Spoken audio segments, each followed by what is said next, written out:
My mom begged me to come home for the holidays. I'm Claire Miller, I'm 30, and like an idiot, I actually thought this Christmas might be different. She called me in London at 3 in the morning, sobbing on FaceTime about how we never see you anymore and how the whole family needs you here. 10 hours on a cramped overnight flight, 2 layovers, a dead phone battery, and I still showed up on her doorstep in San Diego with a suitcase full of gifts for my brother's kids. I was exhausted, smelled like airplane coffee, and my back was killing me. I rang the bell, heart pounding a little, stupidly hoping she'd hug me like she used to when I was a kid. The door flew open. No hello. No, how was your flight? No hug, just my mom staring at my suitcase and saying, like it was the most normal thing in the world, "You'll babysit your brother's kids. We're going on a family trip." My brother stepped into the doorway, sunglasses on, duffel bag over his shoulder, the kids hanging off his arms. He smirked and said, "Hey guys, don't wipe your snot on Aunt Claire. She's jet-lagged." They all laughed like I was the punchline to a joke. My parents, my brother, the kids, everybody cracking up while I stood there with airplane hair and a credit card bill full of tickets I'd paid for. I didn't yell. I didn't cry. I just felt something in me click off, like a switch. I smiled, set my suitcase down in the entryway, looked my mom right in the eye, and said one sentence. And that was the moment everything flipped. The laughing stopped, the color drained from their faces, and my mom kept whispering, "No, no, no way." By the time I was done, their dream vacation wasn't happening. Their house was on the line, and I was finally done being their free babysitter and personal bank. Stay with me until the end, and I'll tell you exactly how one ungrateful daughter ruined her family's perfect holiday and took her life back in the process. The funny thing is, the moment I said that one sentence, the whole room froze. But to really understand why, you have to know what those people at the door had been doing to me for years. My mom didn't just miss me when she called me in London. 2 weeks before that 3 a.m. FaceTime, she had already texted me screenshots of crazy expensive holiday prices, hinting that she and my dad could never afford a trip like that unless I helped a little, just this once. Just this once was how every single favor started. When my dad needed knee surgery, I wired money. When my brother Jason maxed out his credit cards on his big e-commerce idea, I helped him consolidate his debt. When the water heater broke and the mortgage was overdue, I sent money, and my mom posted photos the next week from a new brunch place downtown. I live in a tiny flat in London. I cook most of my meals at home. I walk to work in the rain, and somehow I was still paying for Uber Eats and streaming services in a house I didn't live in on a continent I didn't even live on anymore. The thing is, this time, before I booked my own ticket home, I paid attention. I saved every Zelle transfer, every PayPal receipt, every "Thank you, honey, we'll pay you back when things calm down." I also noticed something else. An email from the bank with my name on a mortgage I did not remember signing up for, because a few years ago they had put me down as a co-borrower just to get a better rate, and I had been covering the shortfalls ever since. So while my mom was crying on FaceTime about how the kids miss you so much, Mia keeps asking when Aunt Claire is coming, I was sitting on my bed in London, staring at my banking app, realizing that the only time my family treated me like part of the group was when a bill was due. I almost said no. I almost told her to figure it out herself. But then a different thought hit me. If they were willing to drag me halfway across the world to use me as a free babysitter and walking credit card, I was finally willing to show them what it looks like when I stop playing along. I booked my flight, but I also booked a call with a financial advisor, downloaded 3 years of statements, and had a simple document drawn up on a legal template site. So standing in that doorway in San Diego, while Jason laughed and my mom announced my babysitting schedule like it was a done deal, I wasn't just the tired, jet-lagged daughter they were used to. I rolled my suitcase inside, let the kids jump around my legs, and followed them into the kitchen where their printed itinerary was laid out on the counter like a glossy promise. Resort photos, flight times, family package, in bold letters. My mom tapped the brochure and said, "See? This is why we needed you here, honey. The kids will stay with you. We'll finally have a real vacation. You always say we should take care of ourselves." I looked at the resort name, recognized the card number on the confirmation email open on her phone, and felt that same switch in my chest flip again. They thought I had come home to be their built-in nanny and bank. I had actually flown 10 hours to do something I should have done years ago. So I smiled, asked my mom to get everyone into the dining room. "So we can go over a few things before you leave," opened my laptop on the table, and pulled up the stack of digital receipts that would turn their family trip into the last time any of them saw me as a free resource. My dad sat at the head of the table like it was some kind of family meeting. My mom hovered by the counter clutching that printed itinerary, and Jason was scrolling his phone, half listening, Mia and Logan spinning in circles on the tile. I slid my laptop closer, turned the screen so they could all see, and said as calmly as I could, "Before you go anywhere, we need to talk about money." Jason groaned. "Claire? Seriously? Right now?" My dad muttered something about timing under his breath. My mom gave me that wounded look and said, "Honey, we've been under so much stress. Can we please not start a fight before we even leave?" I didn't raise my voice. I just clicked to the first folder on my screen labeled Miller Household and opened a spreadsheet. Every line was dated, color-coded, and brutally clear. "Last March," I began, "you called me because the mortgage was 2 months behind. I wired $1,200.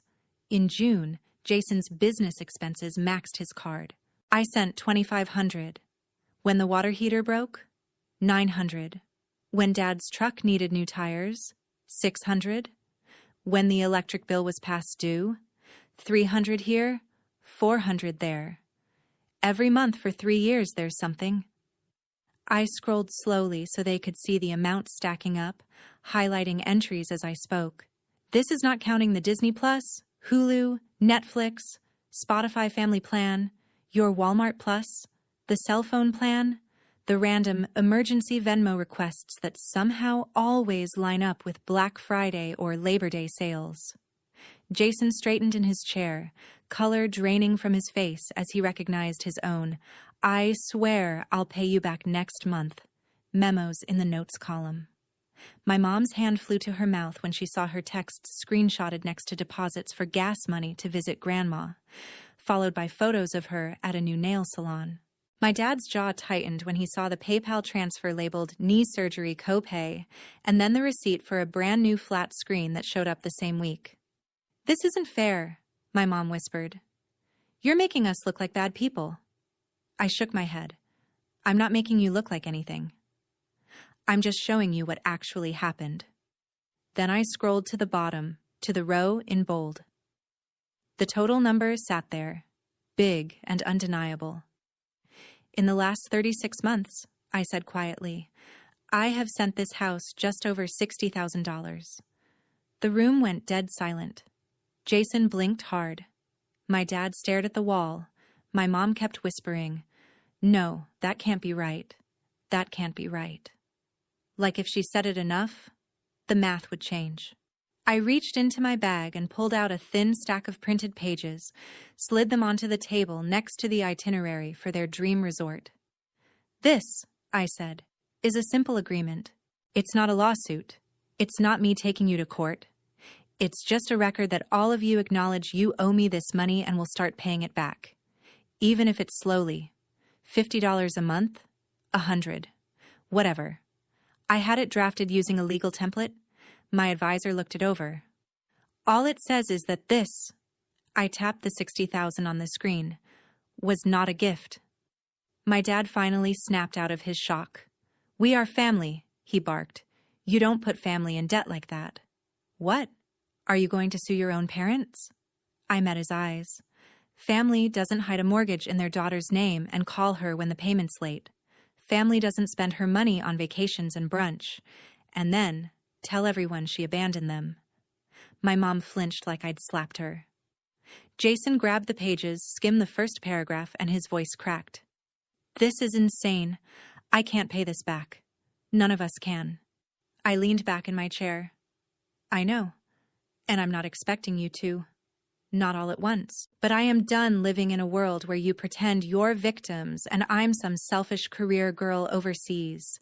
If you ever tell a neighbor or a cousin or Facebook that I left you with nothing, I will show them these numbers. I will show them every transfer, every bill I covered, every time you chose Starbucks over the electricity bill because you knew I'd bail you out. My mom shook her head over and over, whispering, No, no, no way. You wouldn't do that, Claire. You wouldn't humiliate your own family. I shrugged. I'm not planning to, as long as you stop lying. Then I clicked to another tab, the one with their resort reservation confirmation. The familiar logo filled the screen, along with their names, dates, and a little note at the bottom with the last 4 digits of the card on file. My card. And about that family trip you're so excited about, I added, my voice still calm. You might want to sit down for this part. My dad frowned. What are you talking about? I pointed to the status line under the reservation number. Canceled. 3 days ago, I called the resort and the airline, I said. Since the bookings were made with my card and my account, I had every right. The package has been refunded.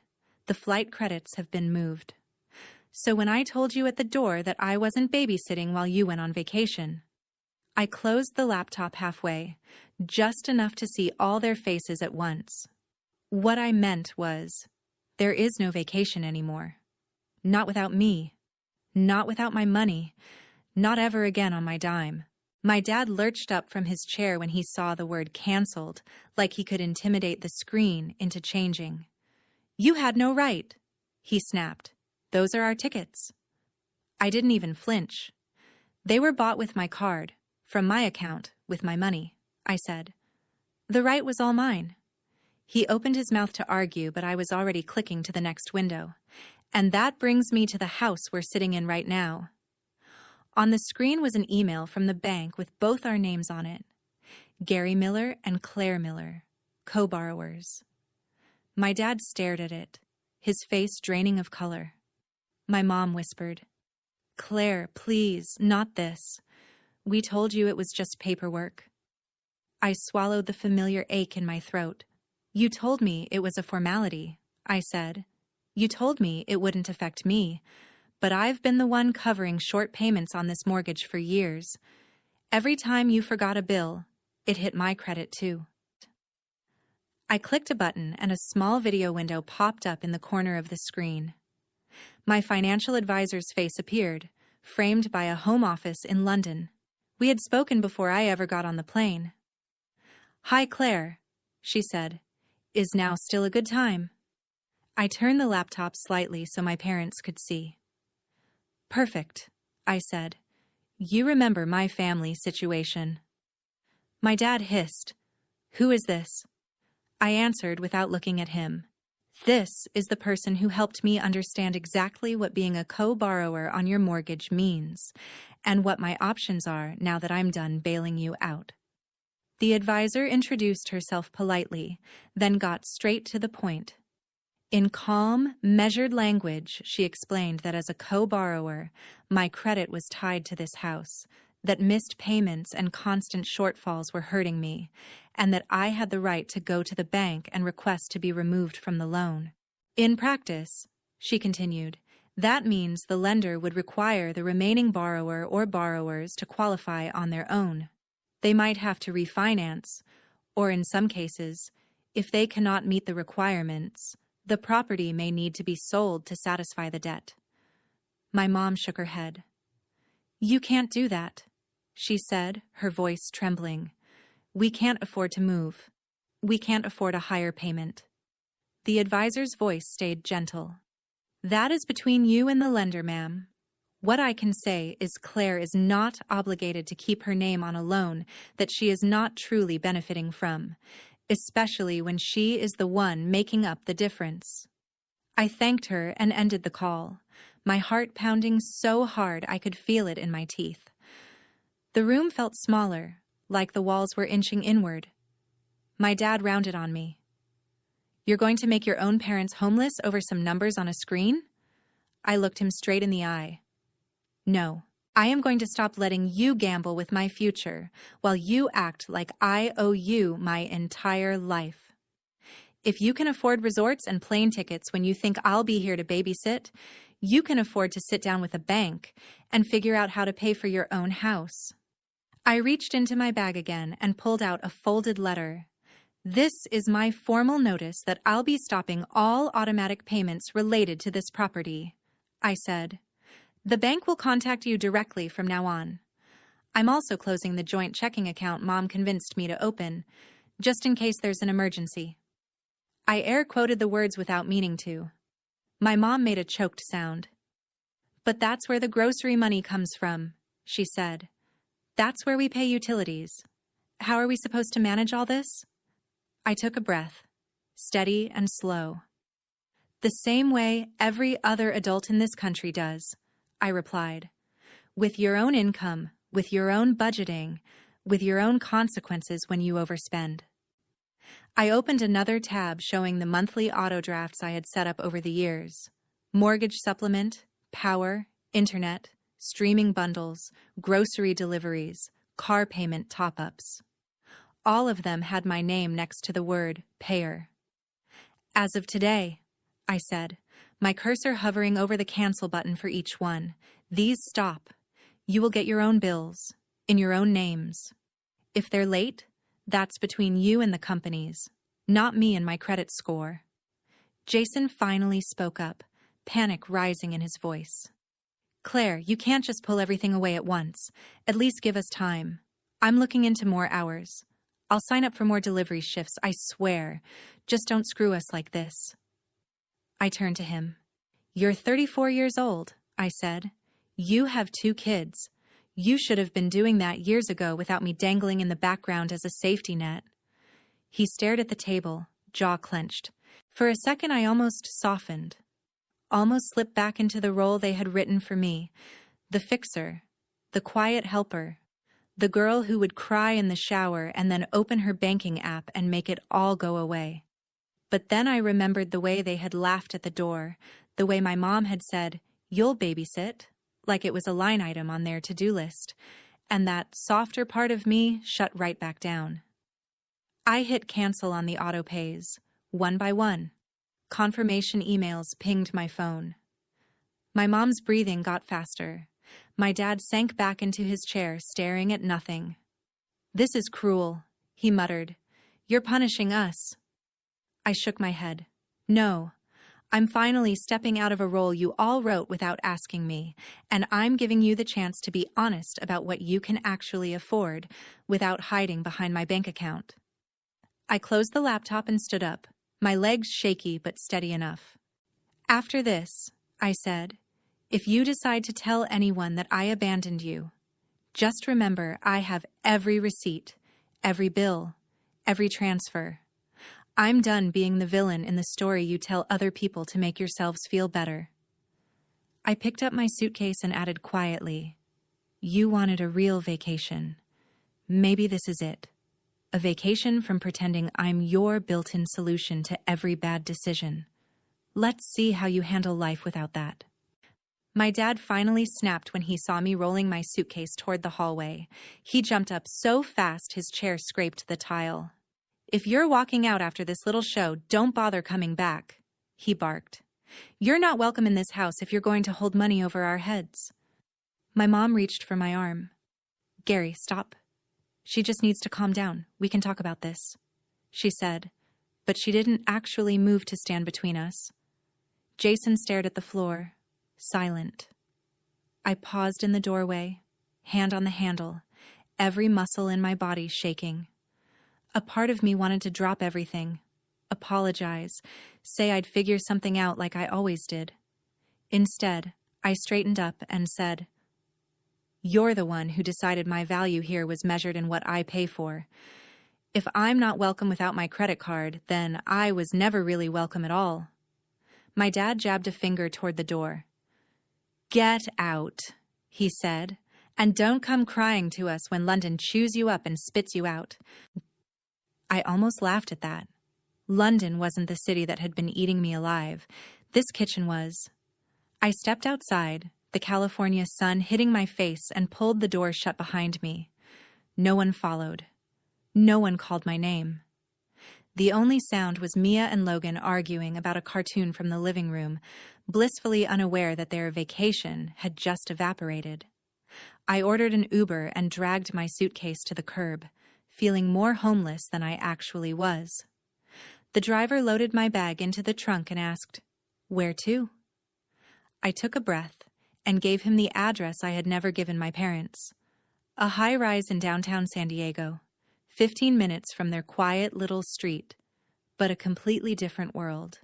6 months before, after one too many midnight money transfers and guilt trips, I had used my savings and my steady UX salary to put a down payment on a tiny one-bedroom condo. I told my family I was just thinking about coming back to the States someday, but I had already signed the papers. The plan was to move in slowly, quietly, once I figured out how to disentangle myself from their finances without blowing everything up. Tonight proved there was no gentle way to do it. When the Uber pulled up in front of the glass building, it felt surreal. I swiped my key fob, wheeled my suitcase through the lobby I'd only seen twice, and rode the elevator up to the 8th floor. The condo smelled like fresh paint and new carpet, not like anyone's cooking or stress or desperation. Just empty. Mine. I dropped my suitcase in the middle of the living room and stood by the window, looking out over the city lights. For the first time in years, my phone wasn't buzzing with, "Can you send something until Friday?" Or, "The card got declined. Can you fix it?" I opened my banking app and went through the last few things I still paid for that weren't in my name. The family Disney Plus? Canceled. The Hulu bundle? Canceled. The Spotify family account? The shared cloud storage? The random Apple charges for games the kids downloaded? Canceled, canceled, canceled. Each confirmation email felt like cutting a string that had been wrapped around my ribs for a decade. I brewed myself a cup of cheap grocery store coffee in my brand new, barely stocked kitchen and sat cross-legged on the floor because I didn't even have a couch yet. In the quiet, without my mom's constant sighing or my dad's TV blaring, the doubts rushed in. What if I'd gone too far? What if they really couldn't keep the lights on without me? What if I had just turned into the selfish, ungrateful daughter my dad always warned me not to be? Then I remembered how my mom had opened the door like I was a maid showing up for a shift. I remembered Jason joking about the kids wiping their snot on me while they all laughed, assuming I'd just slide into place and make their plans possible. And underneath the fear and the guilt, something else settled in my chest for the first time in years, a thin, quiet layer of peace. They were going to feel the impact of my absence, no doubt. The bills would come, the late fees would stack, and the life they'd built on top of my invisible paycheck would start to wobble. But tonight, in this tiny, echoing condo, there was no one to save but me. I took a sip of coffee, opened my laptop again, and watched as the new emails started to roll in from the bank, the utility companies, the streaming services, all of them confirming what I already knew. For the first time, my family was on their own. The first sign that my decisions were actually hitting them didn't come from a phone call or a text. It came from Facebook. About a week after I moved into the condo, my friend Emma sent me a screenshot with a simple message. Have you seen this?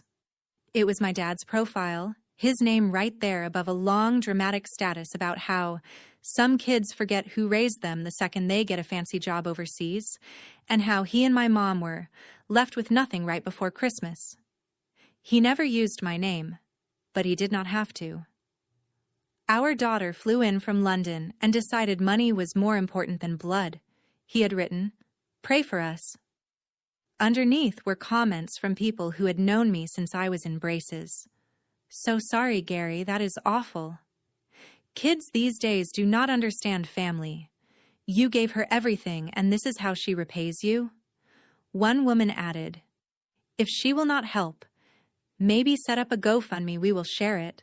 My stomach twisted like I had swallowed ice. He was doing exactly what I had warned him not to do, turning himself into the helpless victim and me into the cold-hearted villain, rewriting the entire story for an audience that had no idea how many times I had paid their bills in silence. For a minute, I paced my tiny living room, phone in my hand, fingers hovering over the call button. I almost drove back to that house, almost begged him to take it down, almost offered to reinstate one of the payments just to make the humiliation stop. The old version of me, the one trained to fix everything, was clawing at the inside of my chest. Then I pictured the spreadsheet on my laptop. I pictured the email tying my name to their mortgage, the stacks of transfers, the way my mom had looked past my face and straight at my suitcase when she opened the door, like I was a delivery driver dropping off a package. That image snapped me back. Instead of calling my dad, I opened my email and pulled up the thread with my financial advisor. I told her about the post, about how my family had been using my money for years while claiming they were barely getting by, and I asked one simple question. Was there anything else I needed to do to protect myself now that I had cut them off? She responded with a calm, detailed reply about documenting everything, saving copies of every transfer and bill, and making sure the bank and any relevant agencies had the full picture of who had actually been paying what. She mentioned that in situations like mine, where one person is unofficially propping up a household that is also receiving certain benefits or claiming hardship, it can be appropriate to ask for things to be reviewed, just to make sure everything is above board. I did not need a step-by-step manual. I just needed to know I was not crazy for thinking something was off. Over the next few weeks, while my dad kept posting vague complaints about ungrateful kids and this generation, envelopes started showing up at the house on their quiet cul-de-sac. I did not see them myself, but my mom's frantic texts told me enough. "Did you talk to the bank?" She wrote one morning. "We got a letter about reassessing the loan. They want updated information." Another day, early on a Monday, came a barrage of messages. "There is something from the IRS. I am freaking out. I thought you said everything was fine. Why are they asking questions?" I had never said everything was fine. I had said I was done smoothing things over in the dark. The bank wanted updated documents for the mortgage. The utility companies wanted full payment instead of the partial ones I had been slipping in at the last second, like some invisible janitor cleaning up a mess no one else acknowledged. The comfortable fog they had been living in was thinning, and there was nothing left to hide behind except the reality of what they could actually afford. Jason finally texted asking to meet at a coffee shop near my building. When he walked in, he looked smaller without the sarcasm to puff him up. Dark circles under his eyes, stubble he had clearly not had time to shave, a delivery bag slung over his shoulder. He dropped into the chair across from me and got straight to it. "Dad needs to shut up online," he said, rubbing his face. "Those posts are making everything worse. He is embarrassing himself. And Mom, and honestly me too. And I know you are mad, but some of this, the letters, the calls, you did something, right?" I took a slow sip of coffee, letting him sit in the discomfort for a second before I answered. "What I did was stop pretending we were all being honest," I said. "I talked to professionals. I made sure my name would not go down with a ship I was not steering. If that means some systems are finally noticing where the money has actually been coming from, that is not my fault." He stared at the table, then admitted he had signed up for more shifts, sold some of his old tech gear, moved his kids into a smaller room so he could take on a roommate and cut rent. "It sucks," he said, voice low, "but for the first time I am actually seeing what stuff costs. Like, really seeing it. Groceries, gas, daycare. I did not get it before. I just knew if it got bad enough, someone would text you." Meanwhile, my mom was selling designer bags and home decor she had bragged about on social media, listing them on Marketplace with captions like "barely used," when I knew exactly how often she had carried them to brunch. The new television my dad bought after his surgery, the one he justified as recovery entertainment, disappeared from the living room in my cousin's holiday photos, replaced by an old boxy set from the garage. Their truck was finally repossessed one gray morning after too many missed payments, the kind of scene they used to cluck their tongues at when it happened at a neighbor's house.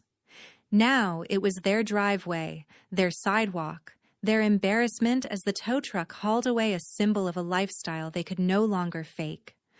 Through all of it, my dad kept my number unblocked, but he never once called to apologize or tell the truth.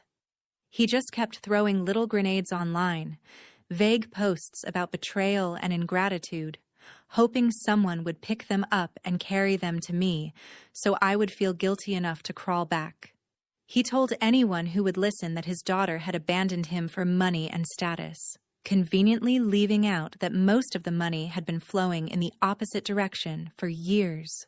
I did not respond publicly, did not jump into the comments to defend myself, did not write my own dramatic post with screenshots attached, even though the petty part of me desperately wanted to. I did not have to. I had my receipts. I had my advisor. I had my own credit finally starting to disentangle from theirs. And more importantly, I had distance.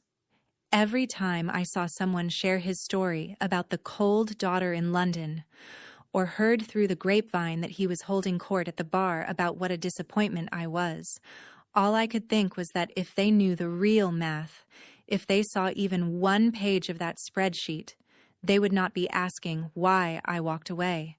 They would be asking how I managed to stay as long as I did. By the time Christmas rolled around again, the Miller house had turned into a different universe, and so had mine. I found out the pieces in strange little ways. A tagged photo of my mom at a discount store instead of her usual boutique. A grainy picture of Jason's kids in a small apartment instead of my parents' backyard. Comments from mutual friends asking if everything was okay. I didn't reach out.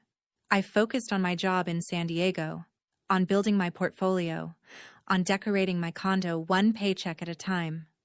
I bought a secondhand couch, a fake tree for the corner, and strung up cheap fairy lights that made the place look warmer than it had any right to feel. Then, one rainy Tuesday in December, someone knocked on my door. When I checked the peephole, my stomach dropped. It was my mom. She looked smaller somehow. No full face of makeup, no carefully styled hair, just a tired woman clutching a reusable grocery bag to her chest like a shield. I let her in, heart pounding. She stood in the middle of my little living room and turned in a slow circle, taking in the couch, the view, the tiny Christmas tree with 3 mismatched ornaments. "I didn't know it looked like this," she said softly. "I always pictured you in something bigger, fancier." I shrugged. "This is what I can afford, without paying for 2 households." She winced like the words physically hurt. Then she opened the bag and pulled out an envelope. Inside was a check. Not for $60,000, not even close. But it was something. "It's from selling things," she said quickly, eyes shiny. "Bags, some jewelry, that coffee table you hated. And I've been picking up extra shifts at the office. It's not much, but it's a start. I told Jason we can't pretend it was all a misunderstanding anymore." For a second, I just stared at the check. It wasn't about the amount.